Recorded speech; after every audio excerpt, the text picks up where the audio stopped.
तो वाइजैक के थर्ड और फाइनल व्लॉग में आप सभी का स्वागत है। पहले के व्लॉग्स में आपने देखा द कैलाशगिरी पार्क को, आर के बीच को, सब कुछ एंजॉय किया आपने, सबमरीन म्यूजियम को। आज देखेंगे इस व्लॉग में वाइजैक में रॉस हिल चर्च को एक्सप्लोर करेंगे, साथ में लुम्बिनी पार्क भी देखेंगे। तो मैंने दिन की शुरुआत की इस वेरी प्योर, वेरी ऑथेंटिक डाब के साथ। डाब पानी पिया मैंने सुबह सुबह। ये जूस पीकर निकल गया मैं रैपिडो लेकर सीधे लंच करने को। नेल्लोर वारी मेस काफ़ी पॉपुलर लंच आउटलेट है जहां आपको ऑथेंटिक आंध्रा मील टेस्ट करने को मिलता है। मैंने यहाँ पे एक प्योर वेज आंध्रा थाली खाई। इस मेस में 150 रुपये का टोकन कटाने के बाद मैं जाकर बैठ गया। एकदम लंच टाइम में पहुंचा था।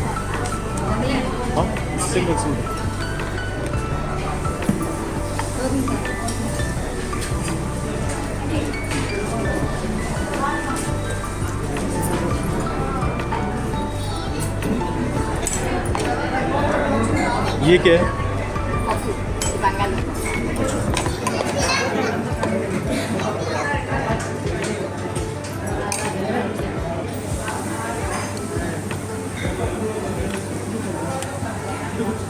अनलिमिटेड है क्या ये, और ले सकते हैं क्या? एक अच्छा ऑथेंटिक मील खा रहा था मैं। राइस और ये मसालों से भरी थाल आप देख सकते हो। एग्जॉटिक मसाले थे काफ़ी सारे, गारम पाउडर और काफ़ी सारे एग्जॉटिक मसाले थे। ये सूखी भिंडी आप देख सकते हो, पापड़ है, आलू मटर की सब्ज़ी है और एक मसालेदार सब्ज़ी के साथ एक फ़ाइन क्वालिटी राइस के साथ एकदम प्रसाद की तरह मैं इसको खा रहा था। बनाना लीफ पे बहुत ही प्यार से सर्व किया गया था ये आंध्रा मील। पेट भरकर अनलिमिटेड खाना खाया मैंने यहाँ पर नेल्लोर वारी मेस में। अच्छा लंच, फुलफिलिंग मील एंजॉय करने के बाद अब बारी है रॉस हिल चर्च को विज़िट करने की। दिवाली का दिन था वो। ये व्लॉग आप तक थोड़ी देर से आ रहा है, देर आए पर दुरुस्त आए। मैं निकल गया हूँ रॉस हिल चर्च के लिए। विशाखापट्टनम पोर्ट क्रॉस करते हुए जा रहा हूँ। Hello guys, welcome. The Diwali day 20 अक्टूबर। नेल्लोर वारी मेस में मैंने लंच कर लिया है फाइनली, और थोड़ा वॉकिंग, स्ट्रोलिंग, टहलने आ गया हूँ रॉस हिल चर्च।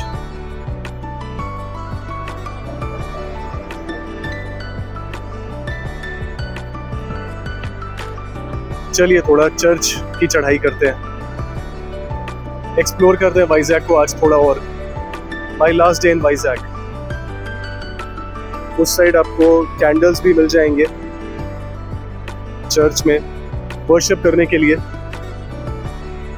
और ये थोड़ा ग्रेविटी के अगेंस्ट मजा आ रहा है। Wow, beautiful, so scenic, so beautiful.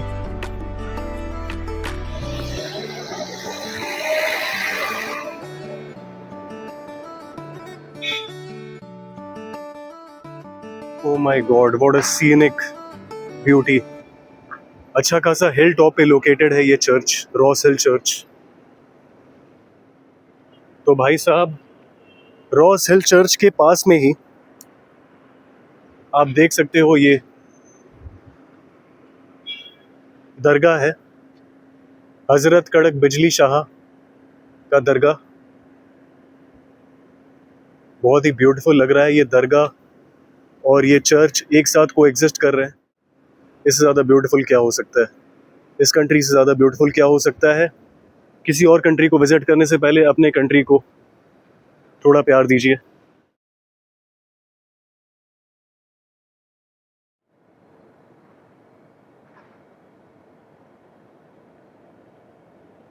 दरगाह पे भी माथा टेक रहा हूँ, जितना तीर्थ हो सकता है कर लेता हूँ। क्या पता किसके पास कितनी लाइफ बची है। ट्रैवल व्लॉगर ही कैसा जो तीर्थ यात्रा ना करे, जो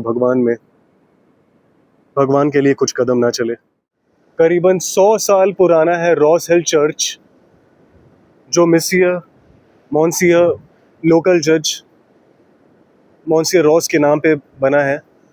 उन्होंने इस हिल टॉप पे अपना घर बनाया था। यहाँ पे आपको चर्च दिख रहा है, ये चर्च है, तो वो दरगाह है और पास में ही वेंकटेश्वरा टेम्पल है, एक मंदिर है। इसका मतलब सभी रिलीजन बराबर है, सभी रिलीजन को एग्जिस्ट कर सकते हैं एक साथ। हिंदू, मुस्लिम, सिख, ईसाई आपस में हैं भाई भाई।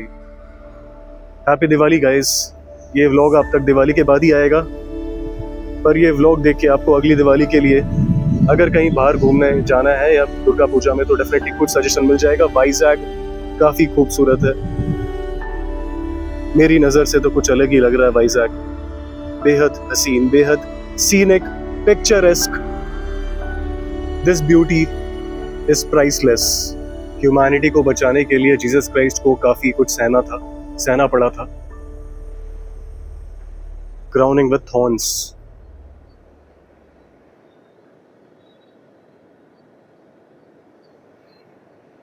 Wow, Ross hill is a beautiful scenic location. Panoramic views मिलेंगे आपको यहाँ से।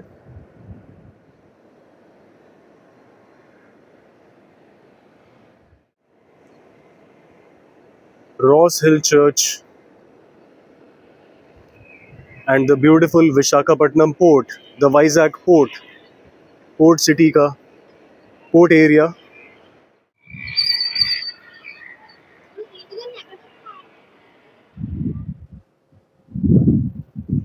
The beautiful Ross Hill Church, Christ का क्रूसिफिक्शन और ये पैनोरामिक व्यू वाला view point.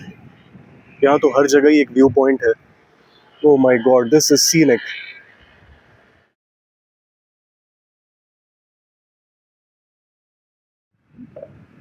This is the Ross Hill Church. This is Christ's crucifixion. The Ross Hill Church hill top पे है। This beautiful port city, दिल जीत लिया इसने मेरा। मज़ा आ रहा है, इतने ऊपर ट्रैकिंग करने के बाद काफ़ी मज़ा आ रहा है। कड़ी धूप, हल्की हल्की ब्रीज, कूल ब्रीज, और अब चर्च में जाके प्रे करने की बारी।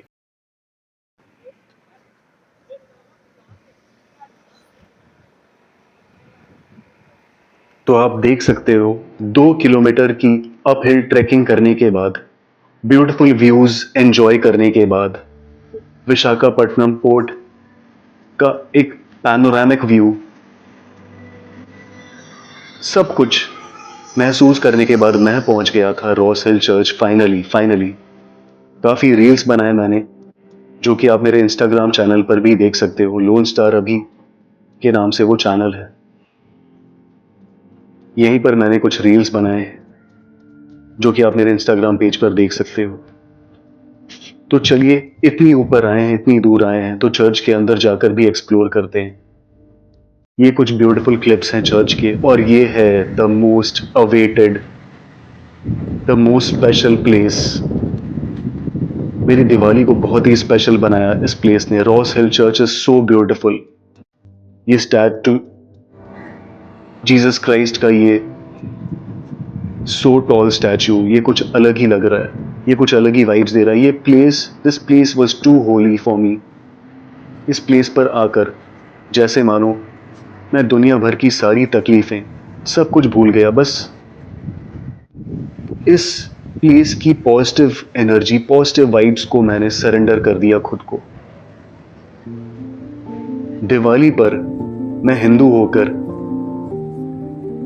एक चर्च जा रहा था, मंदिर नहीं जा पाया समहाउ, टाइम ने वो परमिट नहीं किया। क्रिश्चियनिटी एक बहुत ही ब्यूटीफुल सा रिलीजन है, ये मैंने महसूस किया।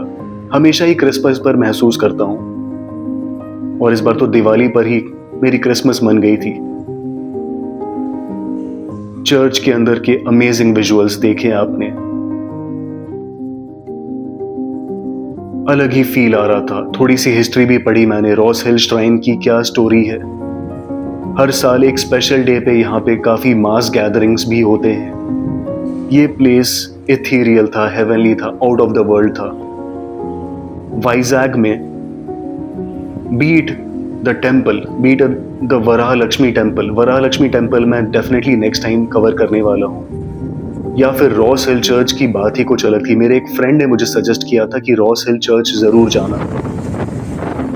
तो ये फाइनली मेरा डे एंड हो रहा है और मैं ऑलमोस्ट टेनेटी पार्क भी जाना चाहता हूँ, पर वो बंद हो जाएगी, तो मैं लुम्बिनी पार्क को कवर कर लेता हूँ। 10 रुपए की एंट्री फी देने के बाद मैं आ गया गौतम बुद्धा का सो टॉल स्टैचू ऑब्जर्व करने। साथ ही साथ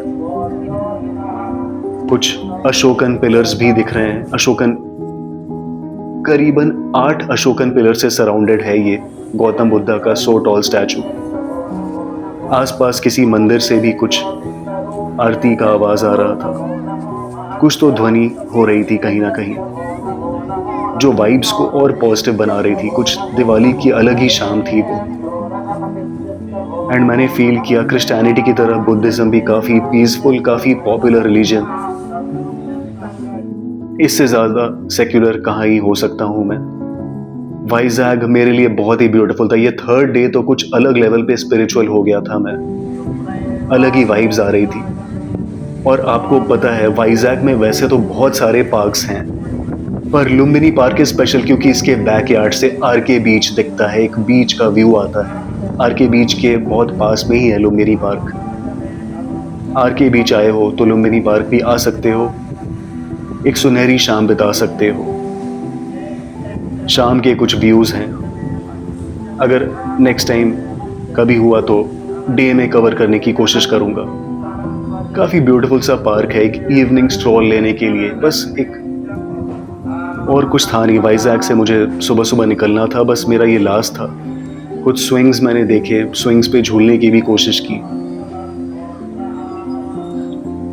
फिर लगा मेरा वाइजैग का ट्रिप एंड क्यों हो रहा है। दिवाली ने तो उसे कुछ अलग ही स्पेशल बना दिया था। मेरी दिवाली कभी इतनी स्पेशल नहीं थी जितनी वाइजैग में मैंने जाकर फील किया। दिवाली का दिन हो और वाइजैग में बिताई वो शाम हो, मैं नहीं भूल सकता। डेफिनेटली आपको भी मेरा ये व्लॉग काफी एंटरटेनिंग या काफी इंटरेस्टिंग या स्पिरिचुअल भी लगा होगा। तो देखिए, फिर मैं कैलाशगिरी के रास्ते पर ही हूँ। टेनिटी पार्क जाने की कोशिश कर रहा हूँ पर वो बंद पड़ा है। अगली बार जरूर विजिट करूंगा। तो guys, with a heavy heart, बहुत दुख भरे दिल से मुझे वाइजैग को अभी के लिए, फिलहाल के लिए अलविदा कहना पड़ रहा है।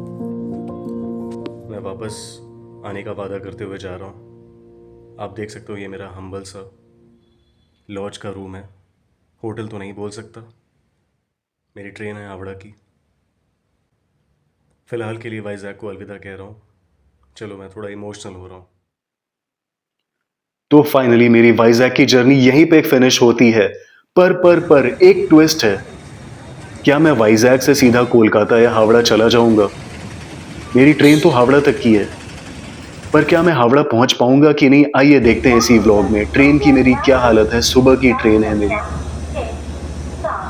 पर दिवाली का टाइम है भाई साहब।